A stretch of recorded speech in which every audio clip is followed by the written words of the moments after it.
First of all, it's a pleasure to be on this show. I think it's been long overdue, and I also want to actually note that it's a good way of documenting the parliamentary achievements and the records for record keeping. Like I was saying earlier, that internet doesn't forget. You can have a library, it burns down, but this one can remain forever. So my name is Martha Wangari. I grew up in Murang'a County, actually. It's a surprise of many. And I grew up just normal, you know. I normally give this narrative to my people when I talk to students, that I grew up with, I was born of a single mother. We have four. I have three brothers. I'm the only daughter. I grew up normally, went to primary school. I did class 8 twice because I wanted to go to a good high school. So I repeated so that I can go to a good high school. I did. Got an A-. I went to the University of Nairobi. I did a Bachelor of Science in Statistics. That's in Chiromo. And of course, that's where I honed my leadership really to a national level. But growing up was just normal, you know. Small-scale farming, tending to tea. I'm a very good tea plucker, by the way. And coffee that time. And normal garden work and small-scale farming that my mom used to do. Now, you know, Gilgil is quite interesting because most of us there have come through different ways, looking for opportunities. In fact, I would give it of almost like my age mates. Apart from our children, most of my age mates and above are really people who have come from different areas, from Nyeri, from Nyandarua, from Murang'a, from Kericho, especially through the post-election violence, because it was a safe haven.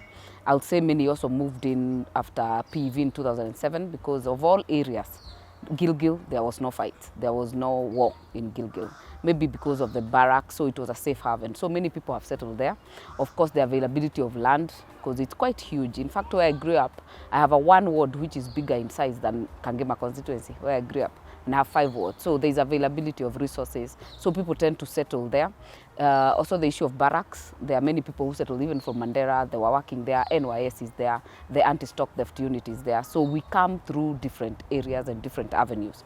But I moved there quite some time back, maybe now about 10 or so 11 years ago. I think I used to admire some of the women leaders that were in parliament, and I kept saying maybe one day I'll be in parliament. I never thought it would come soon like it did. The Phoebe CEOs, even the Martha Karuas of today, those people we looked up to, the Beth Mugos that we looked up to in leadership. But I think what shaped and brought me nearer to interact with politics was the university. Because when I joined the University of Nairobi, we had an organization called ONUS, the Organization of Nairobi University Science Students, that's in Chiromo. I attempted for the first time to run for finance secretary, and I got it in the first year. Second year, I ran for vice chair. I also got it. I became now more entrenched in student matters. We would be the ones to be like the advocates for the student issues, to the dean, to the vice chancellor. And it grew and grew. And when I was doing my 3rd year, I decided to run for vice chair SONU. SONU now is for all the campuses. So we would campaign in Kikuyu, campaign in Kabete, campaign in Lower Kabete and Upper Kabete, campaign in law school. So we had 8 campuses. So it was quite something. So I got to be elected to be the vice chair. And we actually now got more entrenched in terms of pushing the student rights, pushing for welfare of the students. And eventually, when the president that time, the late Mwai Kibaki, was running for election in 2007, the re-election, we were actually picked from the university to head a campaign called Vijana na Kibaki that was meant to rally in a lobby for young people to support him. And I was picked to run the young women that time in Warembo na Kibaki. And that is what actually now shaped me to national politics and threw us to the limelight, to actually now get into political discourse in the national arena. I think the university is a small Kenya, so to say, especially the University of Nairobi where I come from. KU is also very good. Even Moi, I would say they are very vibrant student bodies. And I think historically, even when we had one or single party system, the people who were a thorn in the flesh of the then President Moi were actually the dons, and they also impacted on the students. That is why you'll see the Karl Marxes, the late, and many other people, the Muites, that honed their skills in the university. So what it does, it actually just prepares you to the wider national arena. And the campaigns in the university are not easy because you're dealing with intellectuals. They are not your normal, ordinary voters. In fact, for you to convince a university student to actually follow you, you really need to have something in your head. And I think many of us, the Kabado Wakabandos, the Sakajas, almost the Sankoks, all of them were in student leadership. So what it does, it gives you a national platform. It also gives you an arena or an opportunity to interact with sitting members of parliament. And I would say that because like in our time, we would have even the regional ones. You'll get Nakuru Students Association, you'll have Murang'a Students Association. So the members of parliament at that time would actually interact mostly with the students, and they are able to also learn and to pick in terms of mentorship, whether they knew it then or not. I personally didn't know it then until it hit me that actually that is where the skills that I have today came from, because you're able to interact with members. It gives you an opportunity. Even the president that time would even call. Moi was very well known for that. Would even host student leaders in the State House. So what it does, it exposes them and gives them the capacity and also the confidence to be able to run a campaign even after. And I think after that 4 years or 5 years, depending on what discipline you're in, most of us now start to think of where you can actually develop that. And that's why you see most leave, then they go to run. We have seen the Irungo Kangatas. He ran when he was still a student in the university, and he was elected as a councillor. So they now go back to their communities, and because that time, not many were going to the university. You know, it was not easy to get into a public university. So even your voice at the village, I know like mine was very celebrated. I was maybe a few women or girls at that point were able to actually score an A-, and it was like a whole village was looking up to me. So you'll easily go back to your community to make the change that you desire to see. Yeah, that time it was the UDF. Yeah. It was United Democratic Forum, which was very interesting because by then after university, and I normally tell young people today, because when we did Warembo na Kibaki, things didn't end up very well that time. Because when you're running the lobby, you have no structures. So we had hopes that we would get good jobs. You know, we had been promised very big jobs. People had taken our CVs, we had dropped like 30 of them. Then nobody picked our calls after that. So it was actually a downside. And for like 2008, 2009, 2010, I would say we were just hustling in this Nairobi. I personally was doing some business in Makadara. I was selling water in Hamza. I had a Taiba in Tena, you know, proper hustler, because we were trying to make ends meet. We were not able to be employed that time quickly as we thought. And we were very, very, very disappointed with the system. Then it came the constitutional moment, the 2010 that time, and we were called. The same group, the same people who are not picking our calls actually called us. So we went, and I was sitting at the year secretariat that time as the promoters. And we stayed there for like a year until the promulgation and all. And after it was done, then now we go back to default settings. So in 2011, we were called up again. And this time we were called to form, we started it as a society, the UDF Forum. It was just a society, that time not a political party. And we popularized it in the country. We were talking about ideals, the things we would want to see in leadership, issues of integrity, issues of leadership, issues of good communication of government. That time, we still had not formed this political party. But eventually, we realized the goal where it had gone, and we eventually converted it to a political party. So by the time even Honorable Musalia was joining us, we had done that work for a year. So that time we were cleverer. In fact, we put our needs very fast. We said we cannot do like we did with Warembo na Kibaki. We had no structure, but this time we have formed a political party. So like myself, we started to negotiate right from the start before we do this work, because it's tiring. We have to go around the country, training young people, training women, training even civil society. So we negotiated, and I personally remember I wanted to actually be nominated to the Senate. No, to the National Assembly, because I felt like that is where I belonged more. But it was interesting because that time we needed, the way the dynamics had gone, we realized we needed like 70 members of parliament. And the way TNA had come, we knew for sure that we are not going to get 72 members of parliament for you to even get one nomination. And that time, then our presidential candidate, Musalia, and the running mate, Kioni, actually said they want to be nominated. So I realized my name was put number 3, and I was held up in arms. And I say no, because I knew for me to get to number 3, it's almost impossible. So I negotiated, and I said, because in the Senate, for a man to be nominated, you're either disabled or you are under 35, and there are only 2 slots. So I was able to slide back and then renegotiate to the Senate. That is how I exited from the National Assembly list. And don't forget, that time I had a young baby. In fact, I remember the last time we were submitting our papers. Those are the days that you leave your name number 1. When you go to IEBC, it's number 5 or it's not there. I remember I had to get my baby. I had a 2-week-old baby by the time that list was going to IEBC. And I remember we stayed in the offices at the riverside almost to midnight, so that we submit the list to IEBC.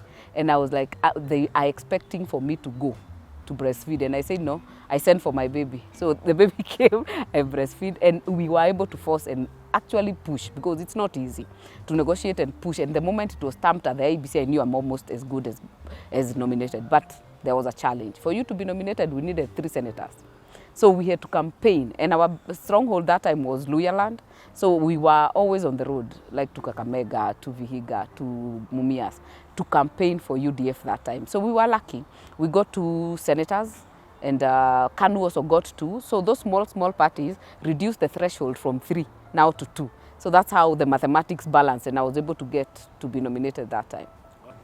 I think I've done it through even my office. In fact, if you come to my staff, both CDF and the constituency office, I think the average age will be 30, so to say, because the very many people working in my office is actually young men and young women. So I've done it through example, that we lift them up. And I know most of them will have political careers even after here, because even interaction with that member of parliament is exactly what they are going through with me now as a member of parliament. And I'm very hopeful that in the next dispensation, actually most and some of them will plunge into the waters of politics. And I also think the experiences that I have had have also taught me how to give opportunities. Whenever I have an opportunity, I would easily just get the young people to run. Don't do everything as you delegate, because even by going to these conferences, by taking them to trainings, the on-job trainings, they become better people and they become better persons at the end of the day. So the issue of delegating, and of course, I tell them the hard truth. Even those who are doing political party activism, I tell them, name your price very early, because people will take advantage. So if people see you have what you want, they also know that it is, they know they wouldn't joke with it and they wouldn't mess you up. I also encourage them, even this election, like in my political party right now, the UDA, and we have so many young people running. In fact, even 20-year-olds, we have 25-year-olds, and especially for the MCA positions, there are very many youth that are running. So I also give that advice, support where I can, the resources where you can, because one of the biggest hindrance of even young people in this country to run for election is, and for women, is to actually access resources and funding. Because don't forget that the capital of this country is still mostly held by men. So it's not easy for people to marshal. And even the young people, you find even if your father is rich, they are not willing to bet their money on your career unless you really have proven that you can actually get into it. I don't know. I think the fact that I landed in the Senate was different from the National Assembly. I would say the Senate is an intimate house. You're few. We had a very good experience in the Senate because it's a warm house and everybody knows everybody else. Of course, I served with very experienced people. So the first thing that got me shocked was serving with Wako, the people would read in books, serving with Kiraito Morongi, serving with James Orengo. Those are people we read in books. Serving with Musalia, that would get a cutting of a newspaper and you see 30 years ago, Musalia was a DC or a PC. I'm like, it's actually magical. The Chris Obures and the parliament of, the 11th parliament was rich, especially the Senate, in terms of the caliber of the men and women that were serving in that house. Serving with Zipporah Kitonyi, people we have seen in Maendeleo ya Wanawake. So I think for me was to adjust. It actually didn't feel like real, serving with them. And I kept telling them, and some of them have actually gone ahead. Like I remember I pushed Musalia a lot to write a book, and I'm happy he has eventually written a book. I had told the same to someone like Chris Obure, because they have held a history that needs to be documented. The expectations, I would say, when we got into the Senate, and I remember most of us were nominated, and the MCAs were also nominated. You remember that time the MCAs were not sworn in. The women waited for court cases, and I think that was my first legislative intervention. And I was happy that I could make a difference because I passed that law for County Governments Act that ensured that before any swearing in is done, all the nominated members have come on board. And why? Because we all sat in the affirmative seats. You know, you're given a nomination. If I were not nominated, maybe I wouldn't have been able to be elected in Gilgil, because that push for being nominated and sitting on an affirmative seat gave me a push. And that's why even when we were dealing with the legislation in terms of the two-third gender rule, my take was, if you sit on an affirmative seat, you do 5 years. That is from the women rep, from the nominated ones, you do 5 years. That 5 years, get your act in order, identify a constituency, identify a county, or even a ward and run. And I say that because last parliament we served with one senator who was on a wheelchair. She ran for MCA and she won in Kakamega. So it is doable. And I think the more voices we get elected, even if it's a ward, you have more voices being heard, and we have the numbers. Because people say the numbers don't matter, but trust me, they do. Because we are able to see agenda, you're looking at the issues in a gender lens, you're able to push issues in the budget, you're able to push in the matters that affect women, affect children, the more, the better. In fact, I had very many delegations, even in my house, telling me, Martha, if you go for women rep, this is yours, just take it. And because I had done a lot of work at the Senate, I was very visible for Nakuru, I was very articulate in matters affecting my county. People thought I would actually run for women rep because it's a seat for women. And I think that is where we go wrong. Because I think if you have been a women rep for 5 years, if you've sat as a nominated senator, you have the capacity to run for an elective position. Because right now, we are saying we have many women in parliament. But out of 290 constituencies, if you go down to the numbers, we are only 23. It's not even 10%, it's 7%. So we are still doing badly. But because of the women rep position, we are seen as many. But we are not. So I hope that because we will eventually enact this law, and I hope that the next government will have the goodwill to enact this law, the one thing we'll be able to see, personally, I think women should see this as our negotiating tool. Do one term. After that, look for a ward, look for a constituency. Let another woman be nurtured through the women rep position. Let another woman be nurtured through the nomination, and they run. Because how else do we increase the numbers in parliament? How else do we make people actually realize women can lead? It's only by getting us out there, fighting out with the men, because at the end of the day, we will not have it easy. It's not easy for women. In fact, I say you have to work double as much for half the recognition. But if we don't do it, who will do it? First of all, I don't think it will be an issue of just the women. And that's where we go wrong. Because I have passed a law in the Senate, I have passed a law in the National Assembly for adoptive mothers and parents. But I'll tell you, even if all the women in parliament voted for you and voted for that law, to the last woman, it still will not pass. Because the threshold needs the men. You know, we are still underrepresented. People say, oh, the women have not voted. But in reality, even the men don't vote all the time for all the bills. But we have made it a women issue. But more importantly, we have lacked the political goodwill. Because, I mean, in 11th Parliament, remember the security laws? They were very unpopular. In this Parliament, where I have sat in the National Assembly, remember the Finance Bill of 2019, which I vehemently opposed. The powers that be were able to marshal their numbers to vote for that thing, however unpopular it was in the House.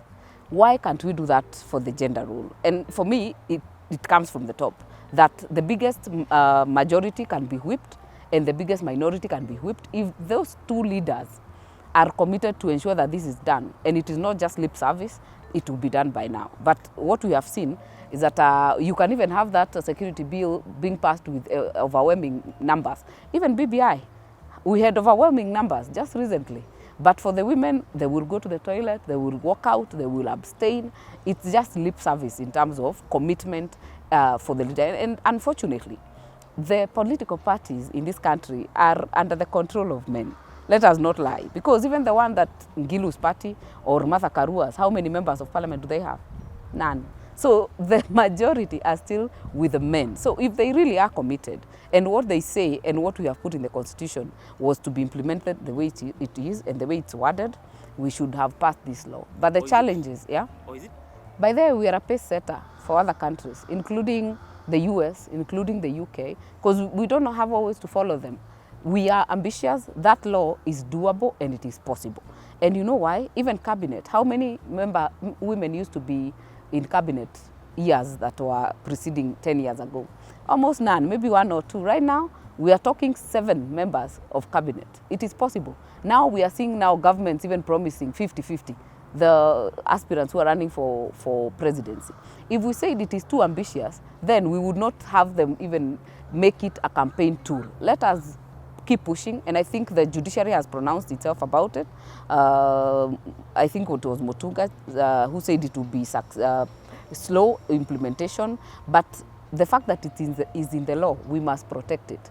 It will be achieved one day, even if it's not today, it will be achieved. I think I've had a very unique experience of serving in the bicameral houses, and I think we are like 3 of us, those who are nominated in the Senate, and we ran and came to Parliament, to the National Assembly. Myself, Naisula, Janet Ongera, Chelule. So we are like 4 women who have come from the Senate to the National Assembly. Of course, the first time you get a shocker. The first time I came in, I almost walked into the Senate, you know, than the other side. But I think in comparison, I would say that the culture shock that hit me in the National Assembly, first of all, was how huge 349 members are.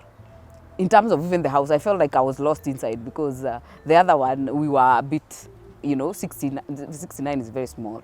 But more importantly, in terms of the quality of debate, I think the Senate is what has honed the quality of debate I even hold today, because we used to get enough time to contribute to a motion. You can do like 10 times in a week. This time in the National Assembly, for you to actually, if you're not in the leadership, you're not a chair, you're not a ranking member, you're not a leadership, in the leadership of the House, you may take so long before you even get a chance to talk in the National Assembly. And even that, we have reduced it now, not even 5 minutes, we want to get it to 3 minutes so that many people talk. So the quality of debate dips in the National Assembly. That one is for sure. Of course, the culture of behavior, I would say the Senate was a more mature house, so to say. And I think that's one of my biggest regret, because what we've seen in the National Assembly, we've seen even people attacking the speaker, you know, people throwing bottles across the house. I think there's more decorum in the Senate, I would say, than it has been in the National Assembly. And that is something that we need to work on, even as a house, because at the end of the day, you also don't want your child to ask, Daddy, what were you doing? Or Mom, what is that you're doing in the house? We project an image that is actually emulated by generations that are behind us. So I hope that we can do better in the 13th Parliament. I've sat in 2 committees in this Parliament. I've sat in delegated legislation. I have sat in the Defense and Foreign Relations Committee throughout.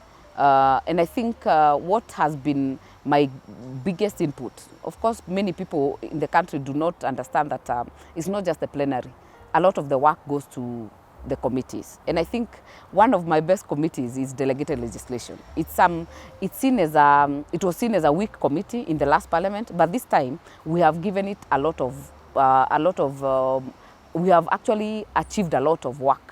And just recently, the Speaker actually commended the committee as the most active in the House, because we interact with all the ministries. Anyone, including this COVID that has hit us, when we needed regulations, they have to come to this committee. The defense, when they need regulations, they will have to come to us. The education sector, if they need regulation, they will come to us. So every committee, every ministry has to interact with delegated legislation. So we are able to cap issues that affect people, issues that affect, say, the border sector, they will come to us, issues that affect driving licenses, issues that affect doctors, issues that affect engineers. Just recently we are dealing with them. So they cut across, the issues cut across. So I think we've done very good work in the delegated legislation. And of course in the House, and I think you've touched on the issues of development, you cannot, these 3 roles, you cannot separate them, because even as you do your legislation, I think unfortunately many people don't understand the issue of legislation, like in the constituency. If I go to tell them I passed a law that ensures that if you're adopting a child, you can get a maternity leave, they don't understand exactly what that means, unless you're a practitioner and you need that law. But they will understand how many boreholes have you sunk, They will understand how many classrooms have you sunk. They will understand how many police stations have you built, how many school buses have you bought. So there tend to be a disconnect in terms of the role of the MP and what exactly is on the ground. But I think for me, I've been able to balance it.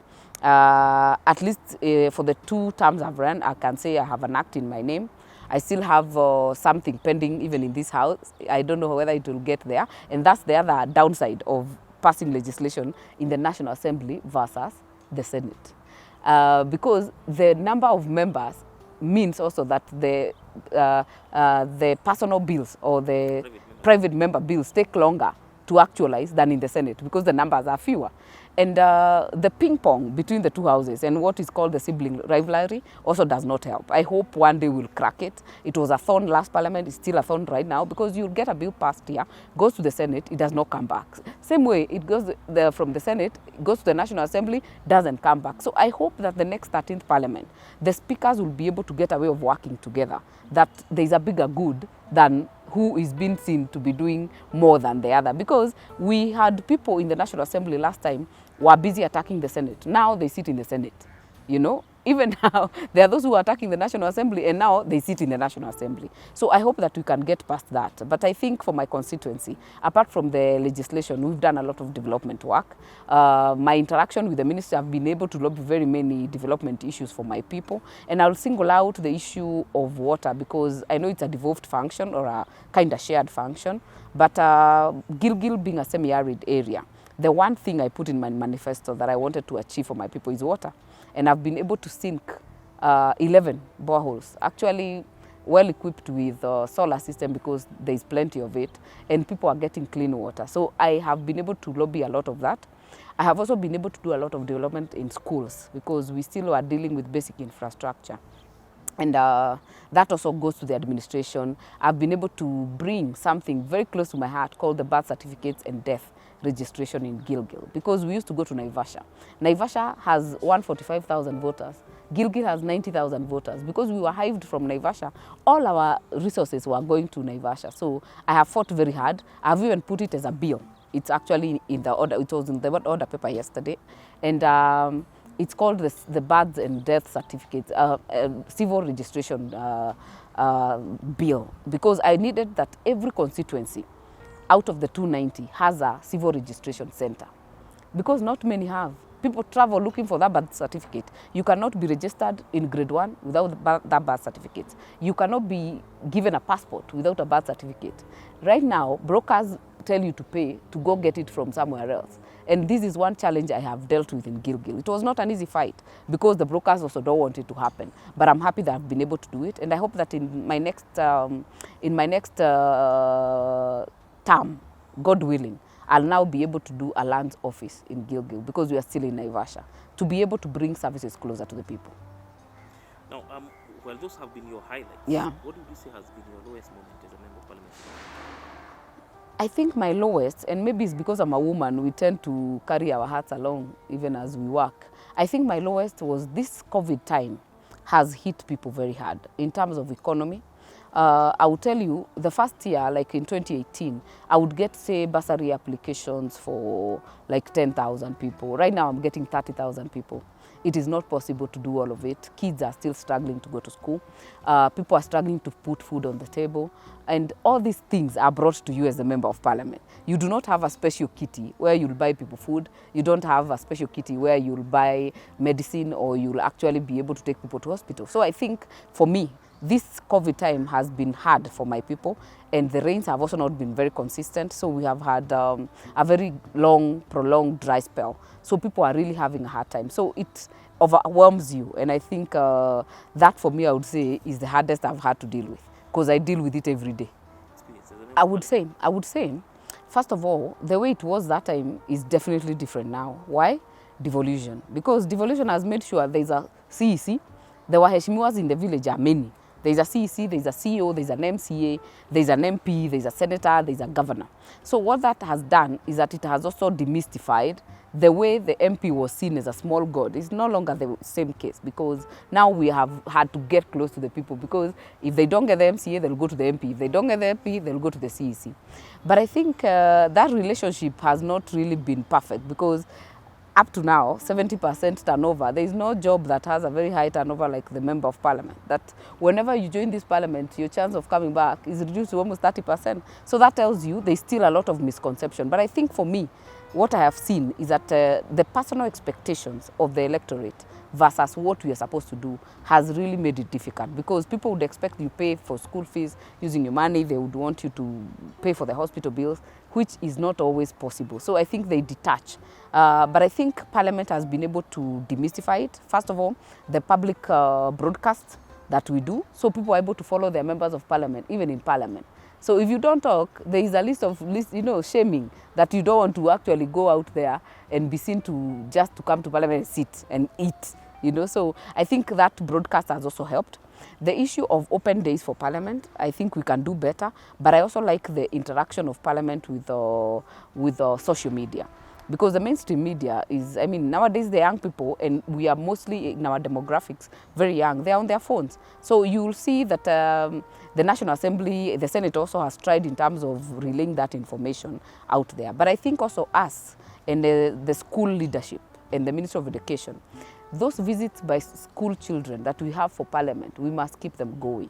And I think now that COVID has subsided a bit, maybe in the 13th Parliament will be better, because we stopped it this time because of the COVID issue. And I think having students, and I've done it in my constituency, just coming to this Parliament, I will host them out there, take a picture with them, then host them for lunch. It also encourages future MPs of tomorrow, because that child would grow thinking that I want to be like Martha, I want to be like Mheshimiwa so-and-so, and that drive is what will actually encourage many of them, even in life, to seek leadership and do it for the right reasons. First of all, I think to the women, I normally tell them to get the best shock absorbers they can get in the market, because it is not an easy field.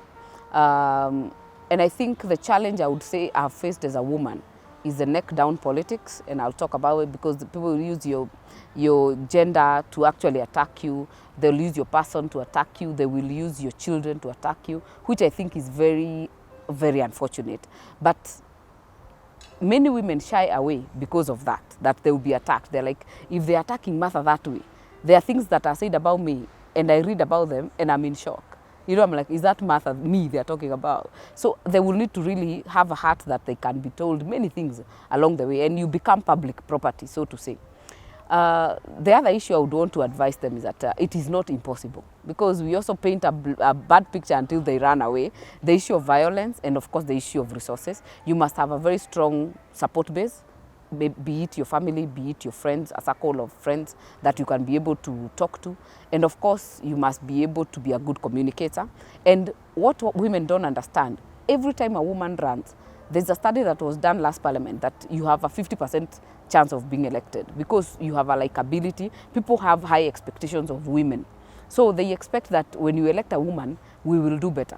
But we also have a responsibility as the women leaders, because unfortunately, if I do something wrong, I do it for the whole gender. It's not the same if a man does wrong, because they are seen as them. But for women, we represent a whole gender. So we must also be very careful, because the pedestal is higher for us. The expectations are higher. And that's why I said you have to perform double as much for half the recognition. But for us to push this ceiling, it has to be done by someone. So we can also not give up. So I would encourage them that though it's not easy, it is not impossible. It is doable, and I think we have demonstrated. Right now, we have even women now sitting in cabinet, almost 50%. The 30% has been surpassed. And we are even looking forward for even other formations, going for governors. Last time we never had women governors. Now we have 3. So senators we never had elected, now we have 3. It is possible. And I think slowly, it may take long, but it is doable. And I think at the end of the day, we'll be looking even at a woman president, because it is possible. I think if you run for a constituency and you're lucky to get 2 terms, I think in 10 years, I will have achieved most of what I wanted in my manifesto. And I think we can have this conversation in 2026 of the next step. I would say, I wish I would have, I would say the biggest challenge, and I think the hitch we have had the last Parliament, I wish I would have got all my laws passed. I have not been able to do that.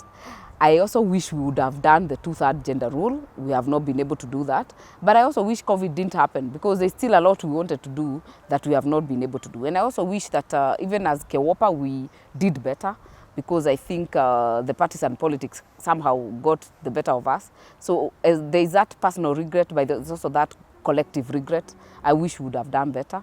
But I hope that 13th Parliament will even be stronger than what we have. Oh yes, when I can, I do, and I love swimming anytime. It clears my head. And I think that for me is what keeps me going. And of course children, because my kids, they give me hope for tomorrow. So when I'm not doing my work and I'm not running around, I will be babysitting my kids, doing homework every day. And also when I get a chance, I swim.